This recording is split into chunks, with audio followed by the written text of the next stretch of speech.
NCERT class 7th का ये है हमारा चैप्टर 4 जिसका नाम है वायु एयर। आज इसके बारे में हम डिटेल से जानेंगे। आतपन क्या होता है? आतपन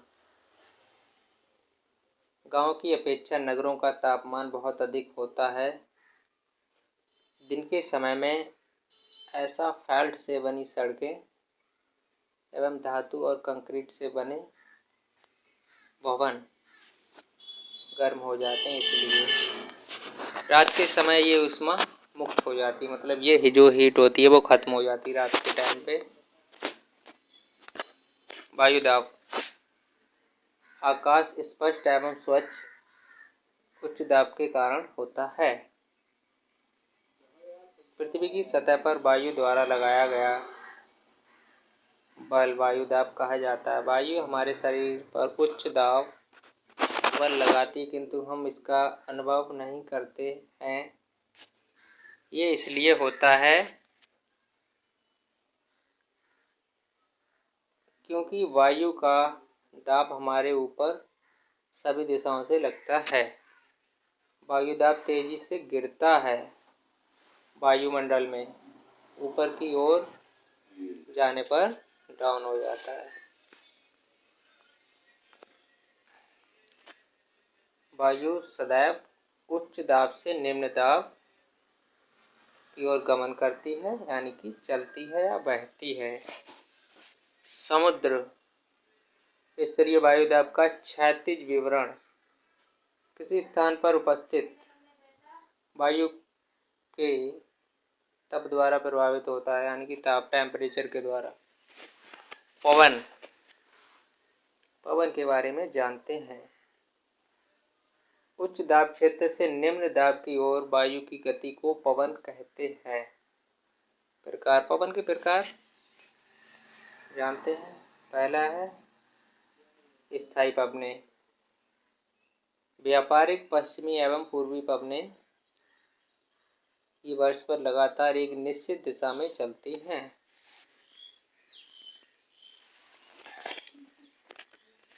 दूसरी हमारी है मौसमी पवनें। ये पवनें विभिन्न ऋतुओं में अपनी दिशा बदलती रहती हैं। ये दिशाएं बदलती रहती हैं। जैसे भारत में मानसूनी पवन समीर कहलाता है। स्थानीय पवनें ये हमारा तीसरा थर्ड टाइप्स। किसी छोटे क्षेत्र में कुछ विशेष समय पर चलने वाली पवनें होती हैं। उदाहरण स्थल एवं समुद्री समीर, लू। भारत के उत्तरी क्षेत्र की गर्म एवं शुष्क स्थानीय पवनें लू कहलाती है। आर्द्रता वायु में किसी भी समय जलवाष्प मात्रा को आर्द्रता कहते हैं, यानी कि जो नमी होती है उसको आर्द्रता बोला जाता है। आर्द्र वायु में जलवाष्प की मात्रा की अधिकता आर्द्रता बोलते हैं इसको। आर्द्र शुष्क जब वायु में जलवाष्प की मात्रा कम हो तब।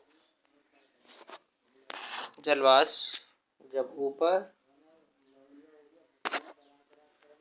उठता है तो ये ठंडा होना शुरू हो जाता है। जलवाष्प जब संघनित होकर बूंदों में बदल जाता है। बादल इन्हीं जल बूंदों का समूह होता है। जब जल की ये बूंदें इतनी भारी हो जाती हैं एवं वायु में तैर ना सकें तब वर्षण के रूप में नीचे आ जाती है। वर्षा पृथ्वी पर जल के रूप में गिरने वाला वर्षण वर्षा कहलाता है। ज़्यादातर भौमजल वर्षा जल से ही प्राप्त होता है। बाढ़ जब पहाड़ी पार्श्वों से पेड़ काटे जाते हैं, वर्षा जल अनावृत पहाड़ों से नीचे बहता है एवं निचले इलाकों में बाढ़ का कारण बनता है। प्रकार संवहनीय वर्षा अधिक तापमान के क्षेत्रों में सतह के अत्यंत गर्म हो जाने की वजह से होने वाली वर्षा को संवहनीय वर्षा कहते हैं। ये हमारा वर्षा का पहला टाइप है, संवहनीय वर्षा। संघनन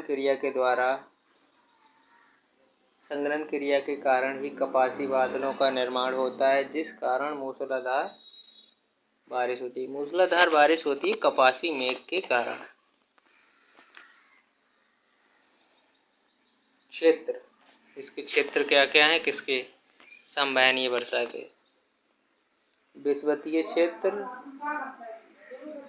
खासकर उत्तरी गोलार्ध के महाद्वीप के भीतरी भागों में होती है।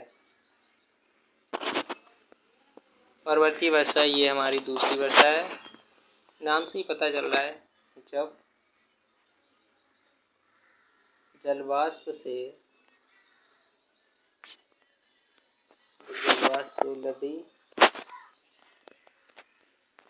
लदी हुई गर्म वायु को किसी पर्वत या पठार के ढाल पर चढ़ाई करती है।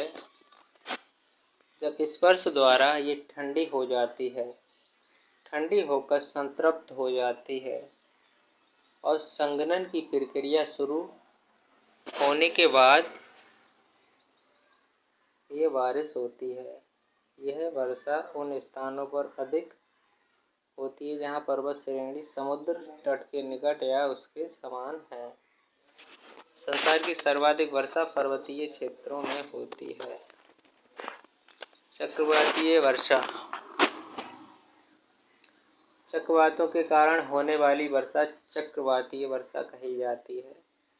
शीतोष्ण कटिबंधीय चक्रवातीय क्षेत्रों में होती है। इस वर्षा को वाताग्रीय वर्षा भी कहते हैं। वाताग्र का निर्माण दो विपरीत स्वभाव वाली हवाओं के आपस में टकराने से होता है। वाताग्र को ऊपर उठाने के बाद ही वर्षा होती है। इस तरह की वर्षा मध्य एवं उच्च अक्षांशों में पाई जाती है। तो ये हमारा 4th चैप्टर यहीं पे कंप्लीट होता है।